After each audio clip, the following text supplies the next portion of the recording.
In a small town nestled in the countryside, there was an old red phone box that stood on the corner of a quiet street. It had been there for as long as anyone could remember, but nobody really knew why. The locals believed it was just a relic of the past, a piece of history that had been left to gather dust. However, as the years went by, strange things began to happen around the phone box. People claimed to hear muffled whispers coming from inside, and some even reported seeing a figure standing beside it, watching them with cold, unblinking eyes. Despite the rumors and whispers, most people still ignored the red phone box, choosing to walk past it without a second thought. But there was one person in the town who couldn't shake the feeling that there was something sinister about the old phone booth.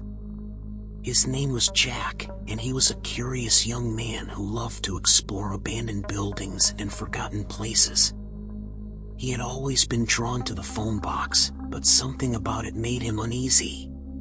One day, Jack decided to investigate the phone box, hoping to uncover its secrets once and for all.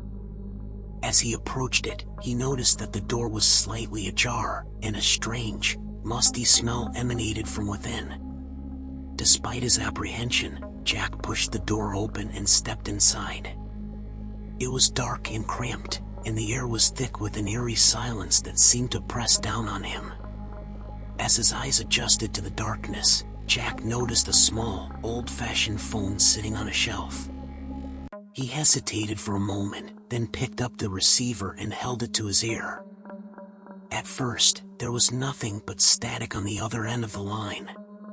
But as he listened, the static began to fade away, and a voice spoke to him from the other end. It was a low, whispering voice, and it spoke in a language that Jack couldn't understand. But there was something in the tone of the voice that chilled him to the bone, something dark and malevolent. Suddenly, Jack felt a cold breath on the back of his neck, and he spun around, only to find himself face to face with a figure that seemed to materialize out of thin air. It was a tall, thin man with skin as pale as snow and eyes that glowed with an unearthly light. His mouth twisted into a grin, revealing sharp, pointed teeth that glinted in the dim light. Jack stumbled backward, his heart pounding in his chest, but the figure didn't move. It just stood there, watching him with a predatory gaze. As Jack backed away, he tripped over a loose floorboard and fell to the ground. When he looked up again, the figure was gone, and the phone booth was once again empty.